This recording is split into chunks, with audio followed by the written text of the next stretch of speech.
oriented. Living in a town is more like family. Oh yeah, like that's something I noticed big time. Just like even I think these neighbors don't really like me. They treat me better than like a lot of like the new people and coming in to SF. It's changed so much, because that's like my other home. But it's like it's nice to come to town and just see how kind of open and welcoming they are. It's really cool. So, hey guys, it's Mr. Boyd. I'm here doing an interview for our ethnic studies course at OMI Academy, and we're very, very, very lucky to have our first guest, and that is Gunna Goes Global, who's agreed to come in and answer questions about a number of different subjects. He's very accomplished. He has a great website in GunnaGoesGlobal.com. He's traveled the world. He has great experience from the Fillmore district in San Francisco, and it's a real pleasure to have him with us today. So let's just get to it.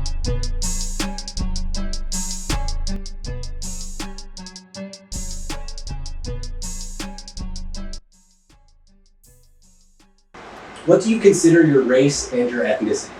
When it comes to race, I consider myself a black man, and ethnically speaking, I would identify as a black man, also a black. So I know you were saying there was a difference. Let me know. You say ethnically speaking, that's a cultural aspect. Well, my father, he is Garifuna. So Garifuna are a culture, a group of black people in Honduras. I identify as black everywhere I go. I'm a black man. Very interesting. A lot of people don't understand that there's like a lot of blackness in South America. Yeah, South and Central America. When unfortunately during slavery, that's where everybody landed, either North, Central, or South America. And my my ancestral side, my paternal ancestral side, they landed in Belize, and they set up shop on the coast of Honduras, which is Limon.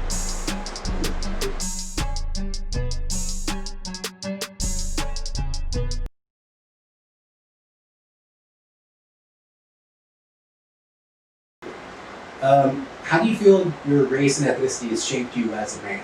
Everything. My identity, especially being in the U.S., wherever I go, I'm proud of it. It shaped me. The pride that's been instilled in me from my parents, it has, I believe, it's either going to break you or turn you into a beast. And that's just me being quite frank in the United States of America. Early on, I was made aware of racism, so it hasn't, mentally, it hasn't deterred me. It's just me knowing every door that I step into, either I need to go 2 or 3 times harder, or I need to have a thicker shell so that I'm not, so that I don't internalize things that were here before me, specifically racism.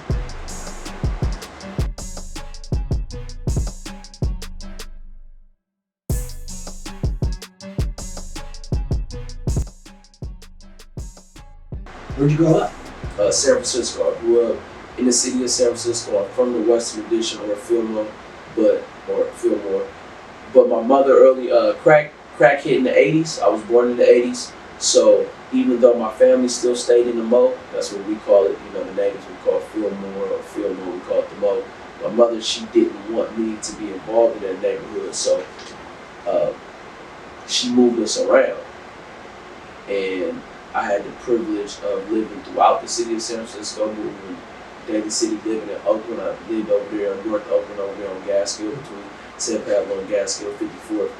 And so me being from where I'm from, I had the pleasure of living all over the mother.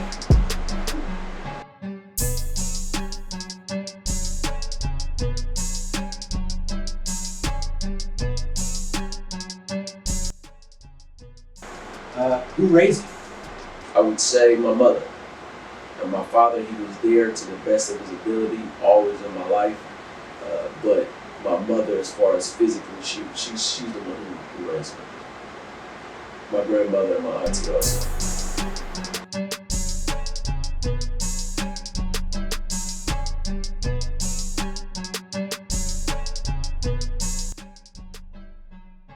How did your eye get injured? In 2006, I was shot in my head. I was in a van actually. I had just got off of house arrest. And I remember vividly, we on the block, we chilling.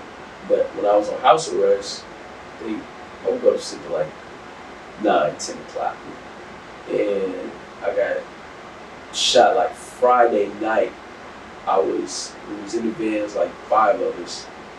And the store had closed, so it was after like 2 in the morning. It might have been like 2:30 in the morning. And it was like, man, we're going to Burger King. I don't eat fast food. So I'm like, man, I'm thirsty, I want some water. And my younger brother, he was like, man, just go in the house, man. There's water in the house, there's ice in the freezer or whatever. I'm like, nah, I ain't trying to wake up. I ain't trying to wake up moms and whatnot.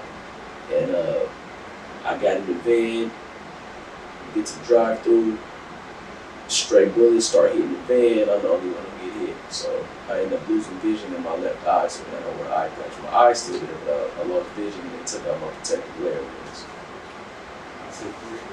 Yeah, it happens. Unfortunately. It happens.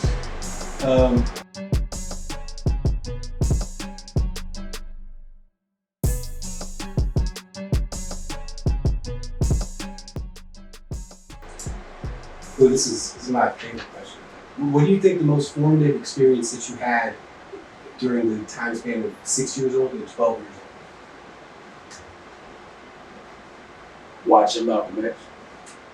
Formative means something that formed your future. Yes. Right. Watching Malcolm X. Once I watched Malcolm X, it led me to watching a series called Shaka Zulu, and that led me to renting, I believe, like the first 7 volumes of Roots. So watching Malcolm X in the mid '90s helped mold who I am today. Yeah, that's big, especially like being a history teacher. That's huge for me. I remember with my pops, big fan of Malcolm X. Just got so many just good like ideas that he had. Like as a person, he's like, hey, what can you do? I'm telling you, try this. For sure. You know, and it's just so powerful. I actually have a gift for you. Okay. That actually involves that. So I'm really happy that you brought that up. That's dope.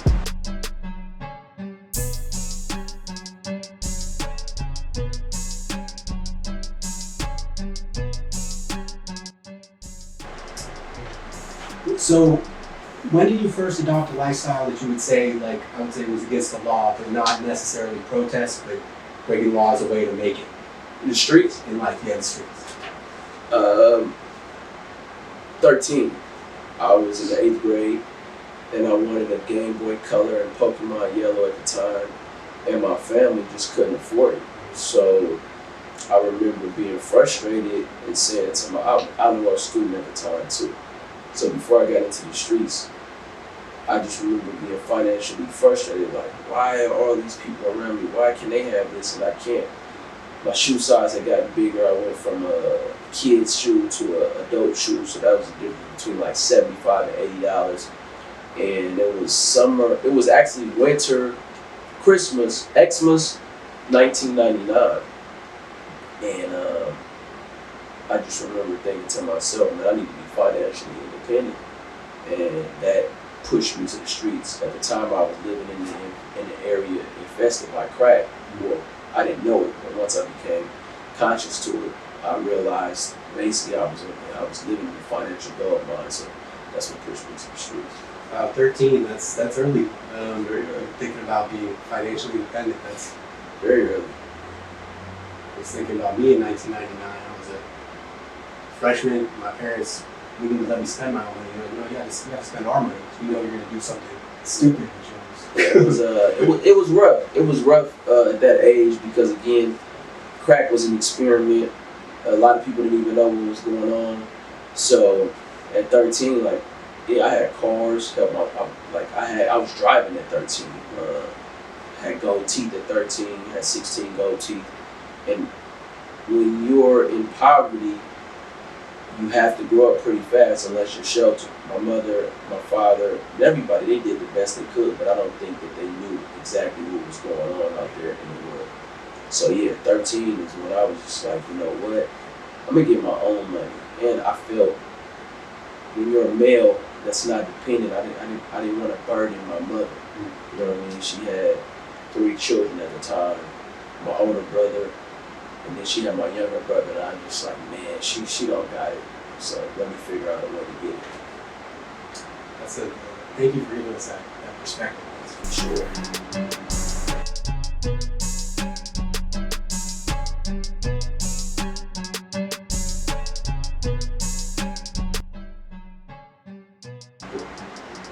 So after that, what was the progression that you made from you realizing, one, that it was possible to succeed above board, to thinking that you could succeed, to putting that into action? Of course, like, when did that become your new mode of operation?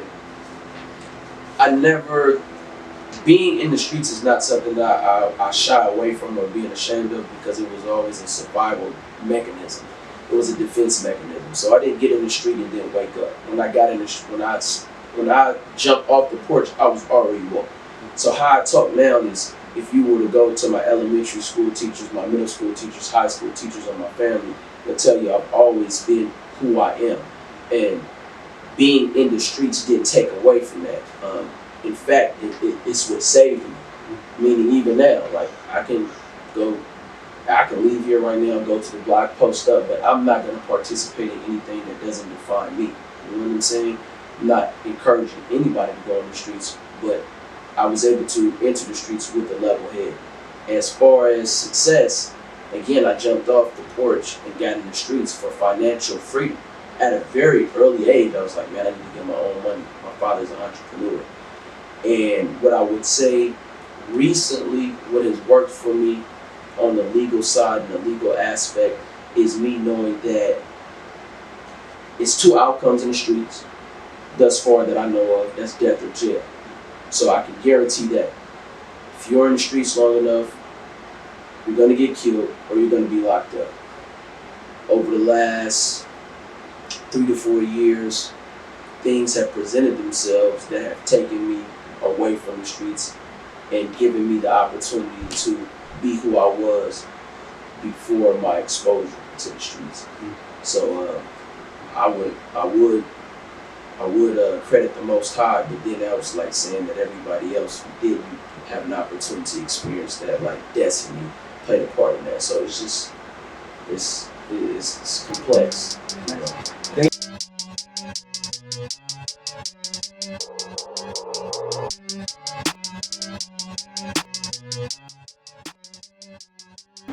So when did you decide to make protests such a big part of your life? I believe May 25th is when George Floyd was murdered on camera. So prior to that, I've always been vocal. I've always used my platform to speak out. But it was Breonna Taylor, Ahmaud Arbery, and George Floyd. So what a lot of people don't know is Breonna Taylor happened first. So if you follow certain pages, and if you're on Facebook and you follow certain people, it was already being talked about that this woman was murdered in her sleep. And it was being swept under the rug like many other cases. I was in Atlanta and I saw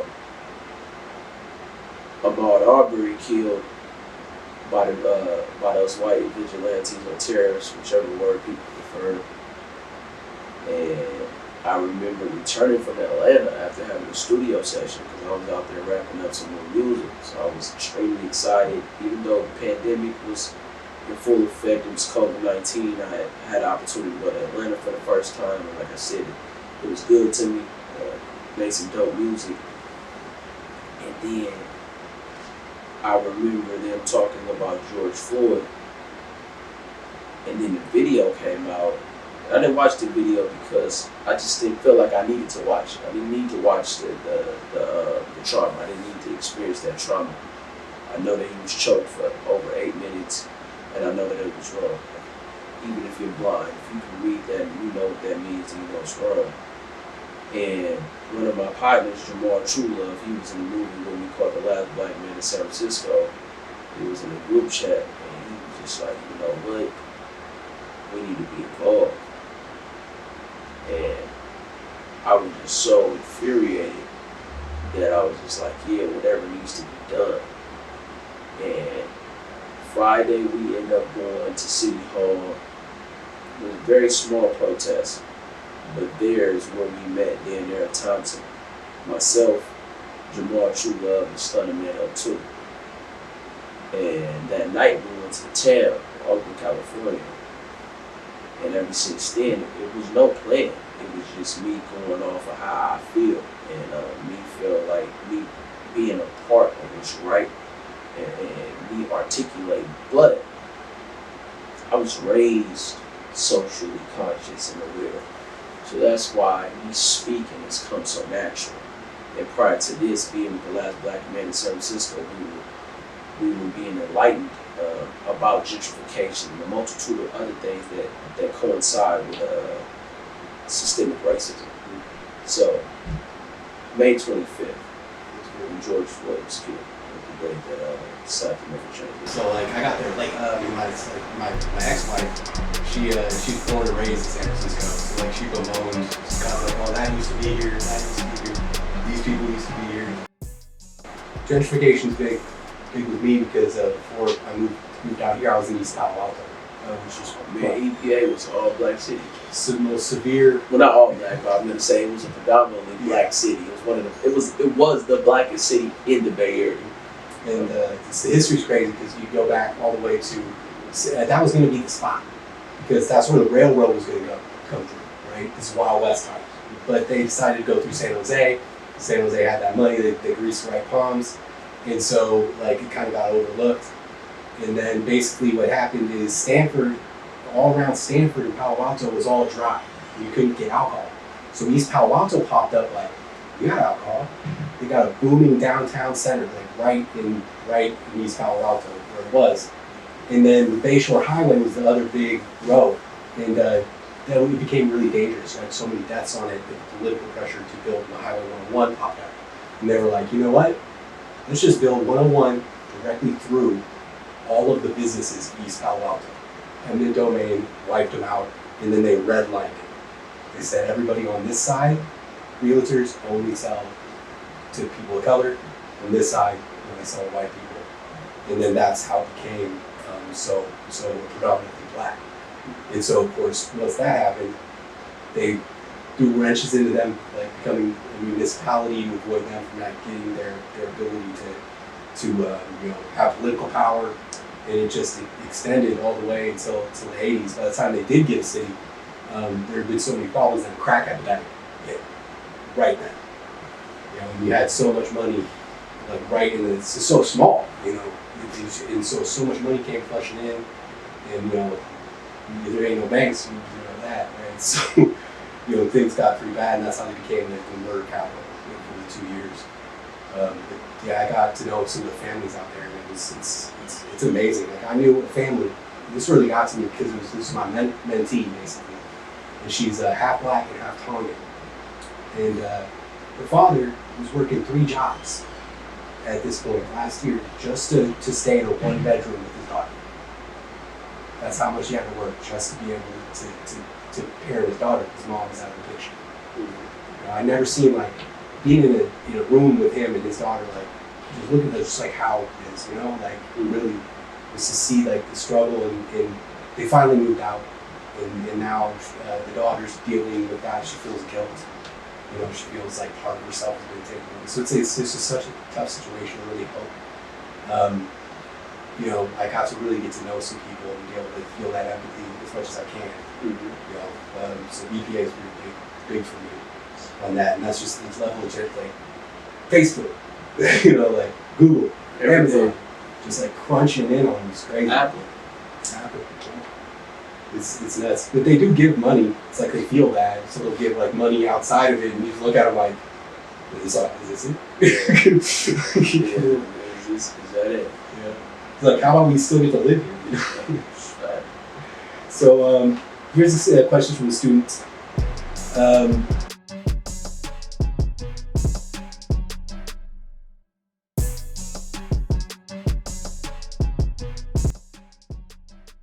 So what inspires you?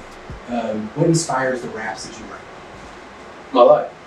All my raps. Got in the studio early on. Got in the studio, I believe, when I was like 17. So I just rap my life, but at the same time, I'm also able to be inspired by other people. So I can have a conversation, I can watch a movie, I can experience something, or I can write about secondhand. But for the most part, either it's my interpretation, and occasionally I do get into storytelling. My deeper songs are definitely my love songs. My deeper songs are definitely taken from certain inspirations, and then I'm able to put it all in my music.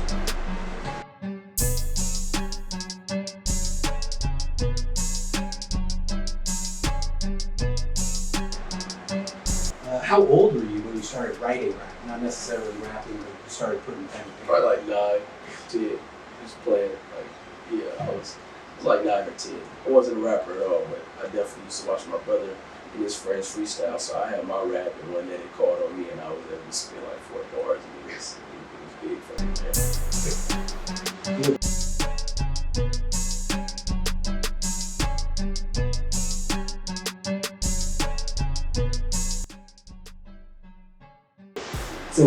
So I guess you might have answered this one already, but what influenced you to start rapping? My older brother Almon and Tupac, for sure. So watching my brother freestyle was something that was monumental to me, and then Tupac, listening to Tupac speak, especially at a low point in my life. He's got a song called "Shorty Wanna Be a Thug" and "So Many Tears," and just going through a lot in elementary, and being able to identify with Pac. Pac, it was always bigger than music with him.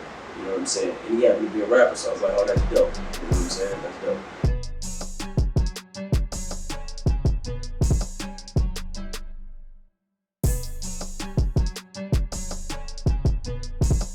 How did you pick Gunna as your name? Initially, my name was Gunna, and everybody growing up, they called me E. And then the Gunna aspect was given to me by 2 men who are from the block that I'm from, 2 elder men. And I believe, I don't want to go into too much detail because it's high school. So I got the name from being in the streets. Gunna is originally, it's Gunna, and then I went to Gunna, and then an artist in Atlanta blew up, and I was like, man, that would be kind of like petty and to sue him and all that. And I just wanted I added the Ghost Global because that's what we was doing. I mean, it was something I said prior to me being arrested. I was like, okay, go rock with that, Gunna Ghost Global. That's lit. But everybody still refer to me as Gunna and stuff like that. People that know. Yeah, I was like, I was chatting with the kids, and they were like, "Oh wait, wasn't that?" I was like, "That other guy came late." He did, and you know what I'm saying? But I was like, I don't want to take him to court and do all that type of stuff. I just feel like that was the way I wanted people to know me. Yeah. That's a real good way to look at it, for sure.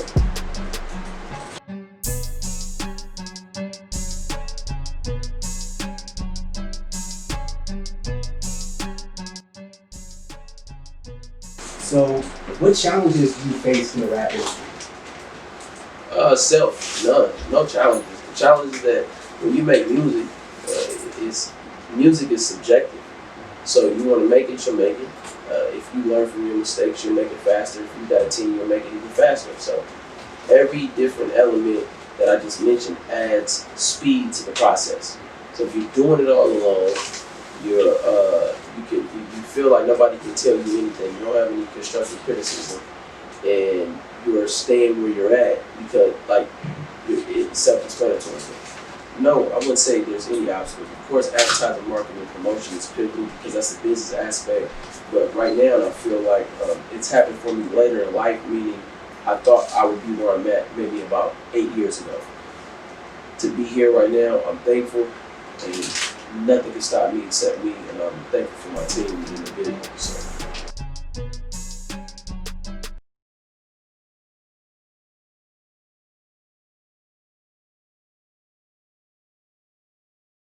How did you get your music out to the public? Originally, I burned CDs. And I actually write my name on them. So we used to go to Best Buy, we used to go to Fry's, get permanent markers, buy CDs by 100, and literally press them up ourselves, you know what I'm saying? And pass them out, Frisco, Oakland, Vallejo, Sacramento, any Fairfield, like anywhere you can think of. And then shortly after that, MySpace hit. Well, actually, MySpace was booming at the same time. So we had the CDs, and we had MySpace, and then everything pretty much took off from there. You know what I'm saying? Yeah, right. That launching pad too. Yeah. That's pretty cool. Yeah. So now, of course, it's like all the regular streaming platforms and stuff, but initially that's what it was.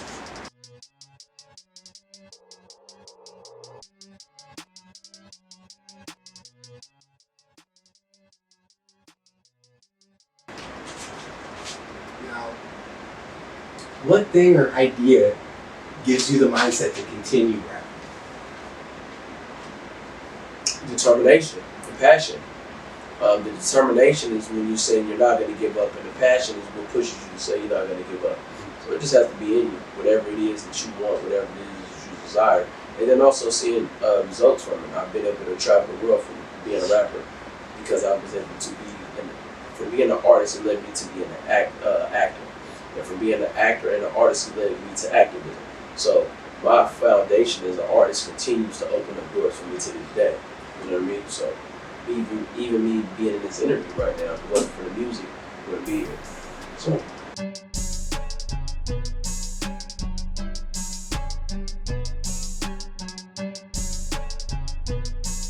That's very cool. I didn't start out as a teacher. I was an actor. That's how my parents had a deal. It's like you don't go to college until someone pays you. You know, you're staying right by me. You go play football, call you in, like you stay close. Yeah.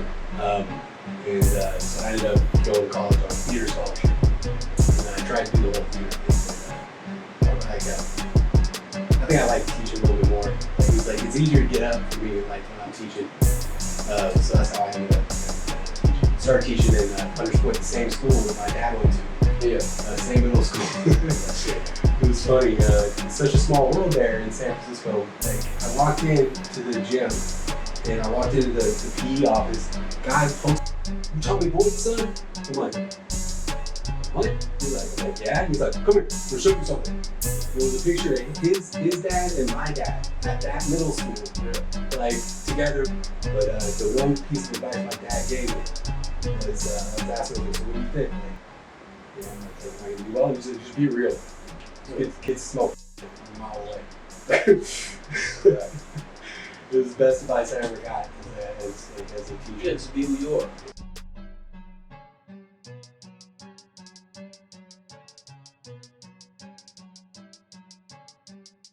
Be who you are.